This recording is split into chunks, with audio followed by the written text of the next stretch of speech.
नमस्कार दोस्तों, जगुका GK hub एवं डिजिटल प्लेटफॉर्म पे आपका बहुत बहुत स्वागत है। बहुत बहुत अभिनंदन और बहुत बहुत शुभकामनाएं। दोस्तों, आज की जो समसामयिकी है वह अर्थव्यवस्था के संदर्भ में है। इसको आप राजस्थान की जो अर्थव्यवस्था का जो टॉपिक हमने कल शुरू किया था, चाहे वो कॉलेज के लिए हो, चाहे वो आरएस के लिए हो, चाहे वो सब इंस्पेक्टर के लिए हो, चाहे आप कोई भी परीक्षा राजस्थान की दे रहे हो, राजस्थान में डालता ना, राजस्थान एससीएफ के लिए हो, तो सभी में काम की चीज है। तो उसको आप देखेगा। तो मैं इसको जो अर्थव्यवस्था वाला टॉपिक है, मतलब इसको उसमें भी मान लीजिएगा। तो उन दोनों को परिप्रेक्ष्य में ही बता रहा हूं, दोनों के परिप्रेक्ष्य में बता रहा हूं, क्योंकि सुन लिएगा, कल जो आपका बजट आया है, कल जो बजट आया, केंद्र सरकार का बजट, केंद्र सरकार का बजट आया है, ध्यान दीजिएगा। तो केंद्र सरकार का जो बजट आया है, उस बजट में राजस्थान को क्या मिला और क्या नहीं मिला, मतलब राजस्थान को क्या मिला है, समझ गए क्या मेरी बात को?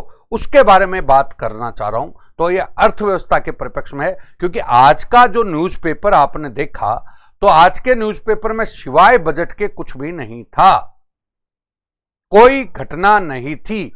तो आज का बजट जो केंद्र सरकार का है, वो राजस्थान के परिप्रेक्ष्य में क्या होता है, तो ये अर्थव्यवस्था का भी पार्ट बनता है और राजस्थान का भी करंट का भी पार्ट बनता है। ठीक है, तो दोनों के परिप्रेक्ष्य में हम बताना चाह रहे हैं। इसको आप देख लीजिएगा, एक बार ध्यान दीजिएगा। देखिए, सबसे पहले क्या आया है उसको मैं बताना चाह रहा हूं। पहले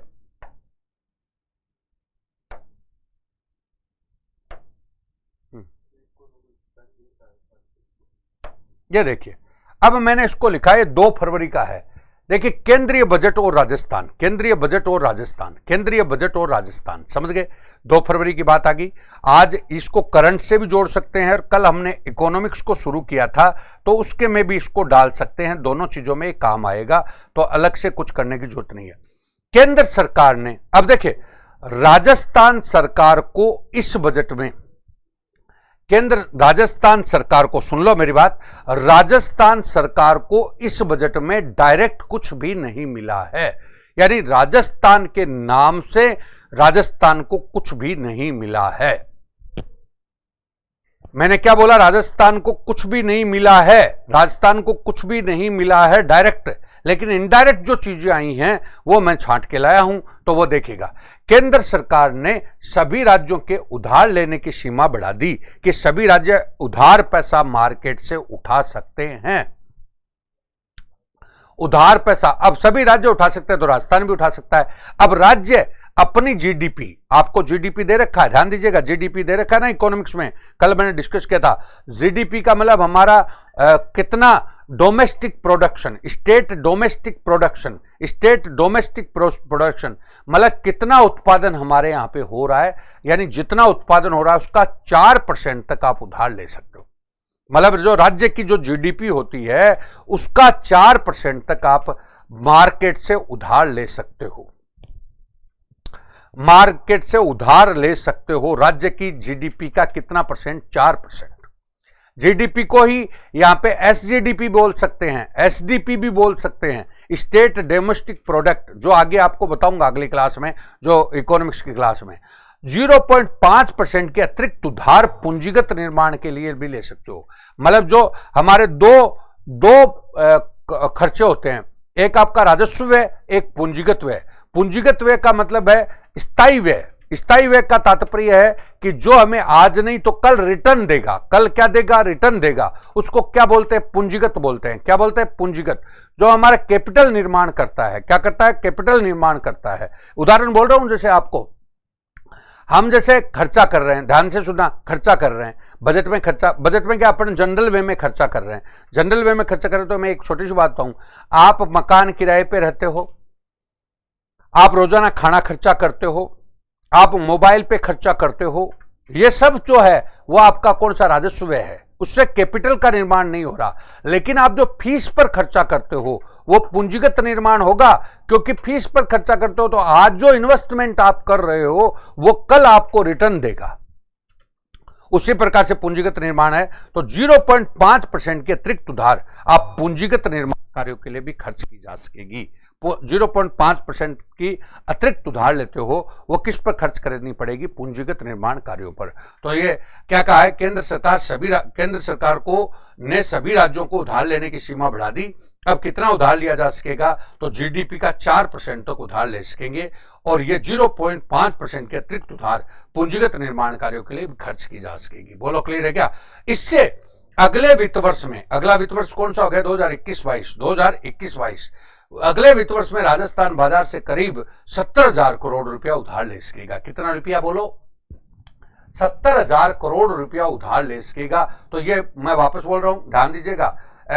केंद्र सरकार ने क्या कर दिया कि 4% पैसा जीडीपी का बाजार से उधार ले सकते हो और 0.5% अतिरिक्त उधार पूंजीगत निर्माण के लिए ले सकते हो। इसके लिए हमें कितना रुपया मिलेगा? 70,000 करोड़ रुपया बाजार से उधार ले सकते हैं। वैसे डायरेक्ट हमें केंद्र ने कुछ नहीं दिया, सिर्फ उधार लेने की छूट बढ़ा दी। ठीक है, अब आइए बजट में केंद्रीय करों में प्रदेश की हिस्सेदारी। सुन ला, केंद्र के पास जो टैक्स होते हैं, क्योंकि आजकल आपको पता जीएसटी है, तो जीएसटी किसके पास चला गया? सुनना मेरी बात, केंद्र के पास कर है इनकम टैक्स है, इनकम टैक्स केंद्र के पास है, बाद में जीएसटी केंद्र के पास है।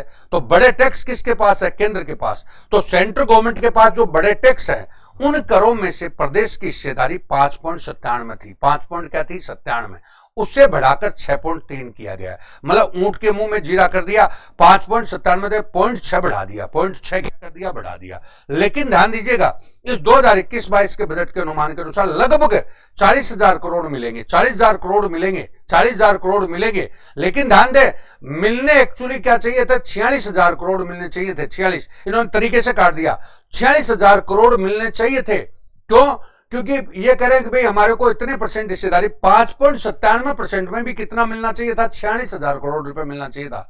लेकिन इन्होंने मतलब अपने रेवेन्यू कलेक्शन का बेस बताकर कि हमारे इतनी कलेक्शन हुआ नहीं, सेंट्रल गवर्नमेंट को इतना कलेक्शन नहीं हुआ, कोरोना के कारण कलेक्शन नहीं हो पाया, तो इन्होंने थोड़ी सी राशि, वैसे भी परसेंटेज भी बढ़ा दिया, लेकिन कलेक्शन कम का हवाला देकर के 1400 करोड़ रुपए काट लिए। तो हमें नेट जो मिलेगा वो 32,885 करोड़ रुपए मिलेगा।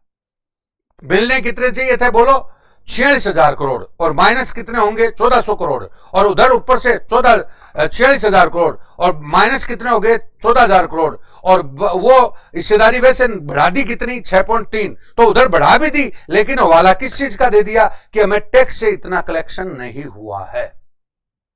ये टोटल आपकी बात है। अब देखो, मैंने बोला प्रत्यक्ष रूप से कुछ नहीं मिला। अब आइए, देश में 112 पिछड़े जिले जिनको डेल्टा जिले बोलते हैं। क्या बोलते हैं? डेल्टा जिले। ध्यान दीजिएगा, एक मिनट बोलना चाह रहा हूं। डेल्टा जिले बोलते हैं इनको। कौन से जिले बोलते हैं? डेल्टा। ये नीति आयोग है ना, नीति आयोग, ध्यान दीजिएगा, नीति आयोग ने डेल्टा जिलों को बनाया था। डेल्टा जिले कौन से? कि देश के पिछड़े जिले हैं, उनकी हम छटनी कर लें और छटनी करके उनका विकास करें, उनको डेल्टा जिले के नाम से जाना गया। नीति आयोग का सर्वेक्षण है, किसका? नीति आयोग। और देश का सबसे पिछड़ा जिला है नू कहां पर है? हरियाणा में। सबसे पिछड़ा जिला कौन सा है? नू कहां पर है? हरियाणा। नू कहां पर है? हरियाणा। ठीक है। और ये टोटल जिले कितने हैं? 112, जिनको पिछड़े डेल्टा जिलों के नाम से जानते हैं। यहां पर ये लोग पोषण मिशन शुरू कर रहे हैं। कौन सा मिशन? पोषण, न्यूट्रिशन मिशन। इन पिछड़े जिलों में कौन सा मिशन शुरू कर रहे हैं? पिछड़े जिलों में, डेल्टा जिलों में कौन सा मिशन शुरू कर रहे हैं? पोषण मिशन, पोषण।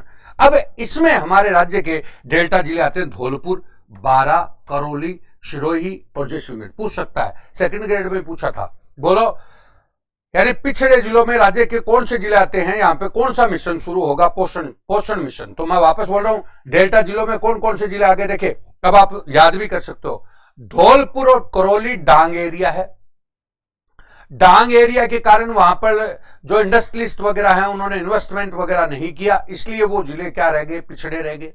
बारां आदिवासी एरिया है, जैसलमेर मरुस्थलीय एरिया है और सिरोही पहाड़ी एरिया है, इसलिए ये 5 जिले हमारे पिछड़े रह गए।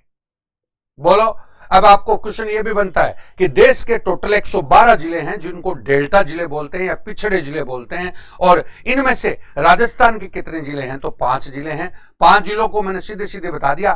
करौली और धौलपुर तो डेल्टा जिले। कौन से जिले? डेल्टा। करौली और धौलपुर तो कौन से जिले आ गए साहब? डेल्टा। समझ गए क्या? सॉरी, करौली और धौलपुर तो कौन से जिले हैं? बोलो डांग एरिया। और सिरोही कौन सा है? पहाड़ी एरिया। जैसलमेर कौन सा है? मरुस्थली एरिया। और बारां कौन सा? आदिवासी एरिया। तो ये 5 पिछड़े जिलों में, तो टोटल देश में कितने हैं? 112। इनको डेल्टा जिले भी कहा गया है। वहां पे पोषण मिशन सरकार शुरू करेगी, तो वो ऑटोमेटिक हमने इसमें डाल दिया, डायरेक्ट ने मिलकर के अप्रत्यक्ष रूप से मिला है। ठीक है, अब आइए दूसरा प्रोग्राम है वायु प्रदूषण की समस्या को दूर करने के लिए। वायु प्रदूषण की समस्या को दूर करने के लिए केंद्र सरकार ने वायु प्रदूषण की जो समस्या है उसको दूर करने के लिए केंद्र सरकार ने 42 शहरों की आबोहवा सुधारने की मतलब काम किया है। कौन से? उन्होंने कहा 42, ध्यान दीजिएगा, देखिए 42 शहरों की आबोहवा, और ये 42 शहर कौन से हैं? जो 10 लाख से अधिक जनसंख्या वाले शहर हैं। 10 लाख से अधिक जनसंख्या वाले शहर हैं। जनसंख्या वाले शहर। अब इनमें इंडिया के टोटल शहर आते 53। इंडिया के टोटल शहर कितने आते? 53। अब 53 शहरों में, सुन लो, 53 शहरों में 42 शहरों की आबोहवा सुधारने का इन्होंने प्रयास करेंगे, मतलब दिशा में काम किया 42 शहरों में। समझ गए क्या?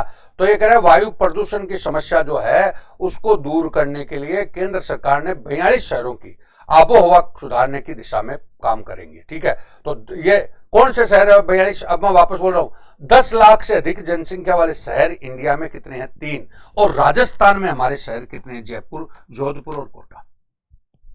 10 लाख से अधिक जनसंख्या वाले राजस्थान में शहर कितने हैं? बोलो, जयपुर, जोधपुर और कौन सा? कोटा। जयपुर, जोधपुर और कौन सा? कोटा। जयपुर, जोधपुर और कौन सा? कोटा।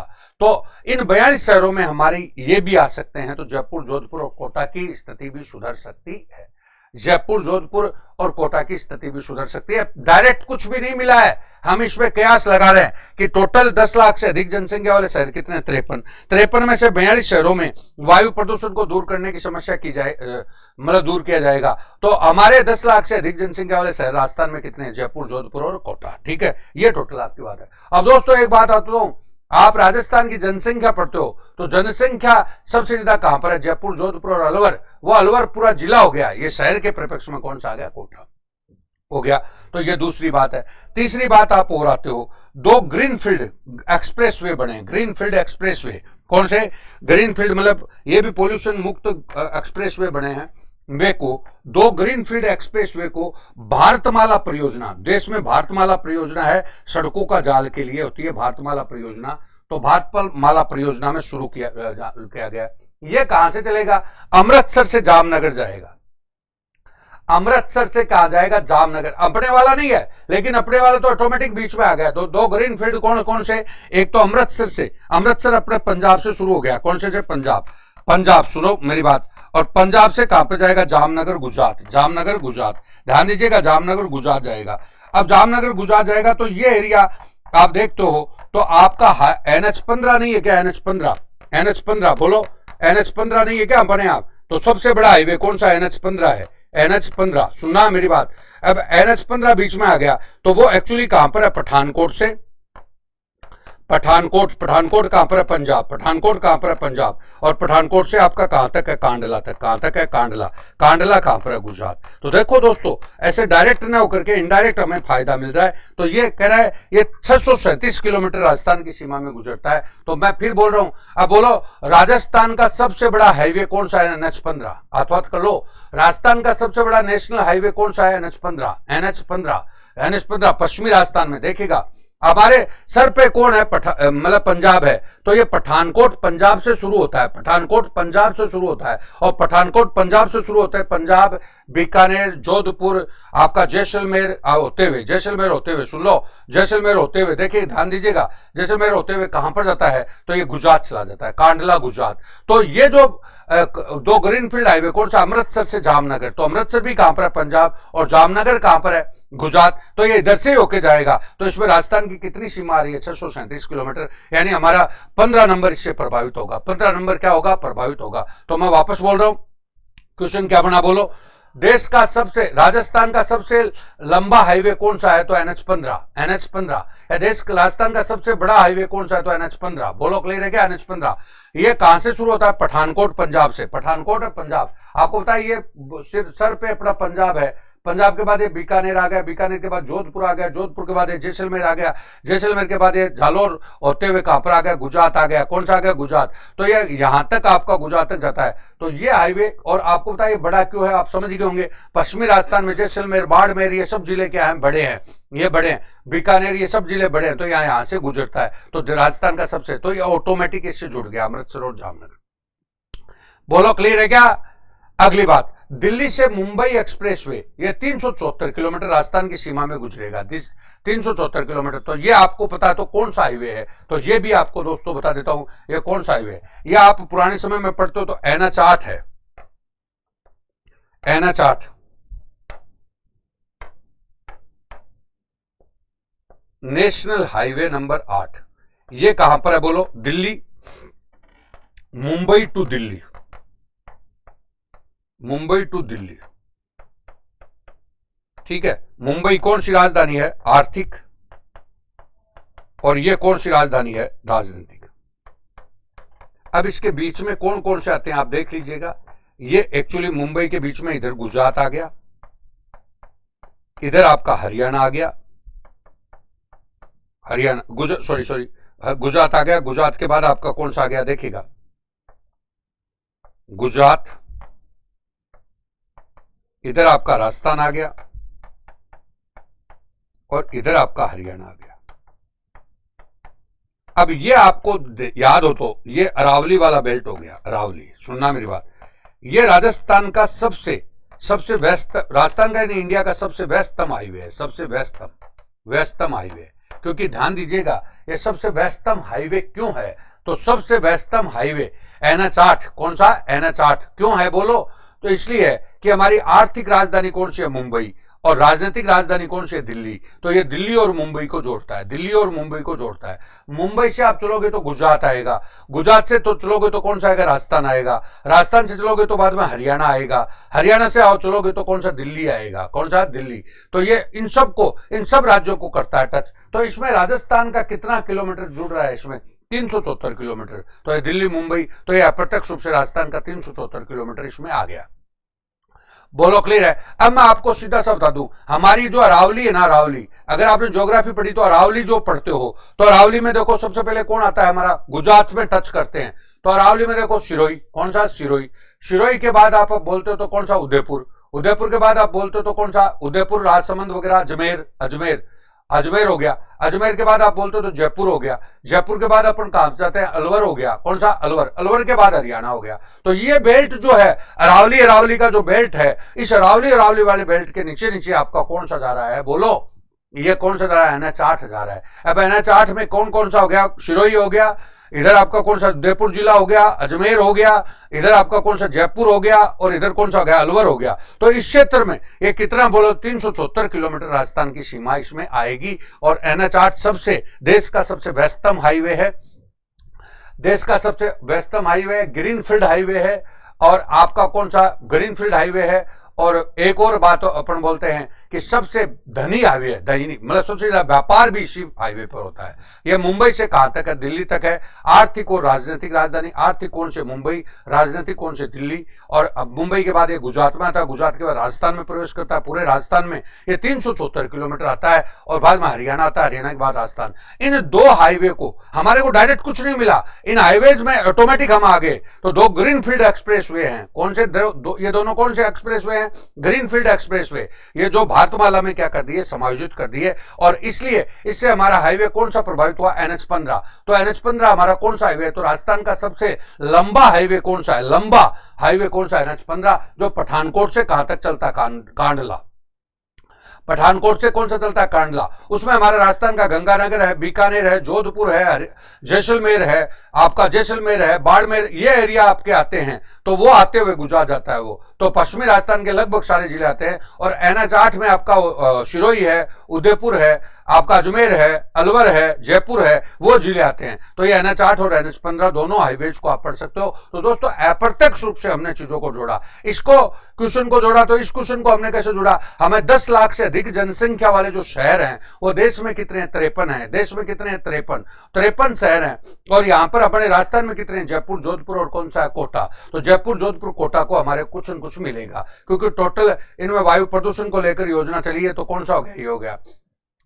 फिर हमने बोला देश के पिछड़े जिले, डेल्टा जिले कितने हैं, तो बोलो 112। 112 में हमारे डेल्टा जिले कौन से, धौलपुर 12, धौलपुर करौली। धौलपुर करौली कौन सा है, डांग एरिया। 12 कौन सा है, आदिवासी एरिया। और सिरोही कौन सा, पहाड़ी एरिया। जैसलमेर कौन सा है, तो मरुस्थली एरिया। तो इन जिलों को भी कुछ मिलेगा, ठीक है। तो ये आपका 3-4 क्वेश्चन हो गए। अब हमने बोला बजट में केंद्रीय जो हिस्सा, बजट में केंद्रीय करों में जो प्रदेश का हिस्सा है वो कितना % था, 5.97, उसको बढ़ाकर कितना कर दिया, 6.3। लेकिन हमें 5.97 की बात करें तो भी हमें कितना रुपया मिलना था, 4600 करोड़ रुपया मिलना था। लेकिन सरकार ने कर कम कलेक्शन हुआ इसका हवाला देकर हमारी कटौती कर दी और 14,000 करोड़ का लॉस कर दिया। तो 32,885 करोड़ रुपए नेट मिलेगा। ओवरऑल सब मिलाकर 40,000 करोड़ रुपए मिल जाएगा, लेकिन इसमें 32,885 करोड़ मिलेगा। अब मैंने बोला सभी राज्यों को उधार लेने की सीमा बढ़ा दी कि तुम मार्केट से उधार ले सकते हो। मार्केट से क्या ले सकते हो, उधार। तो वो उधार कितना ले सकेंगे,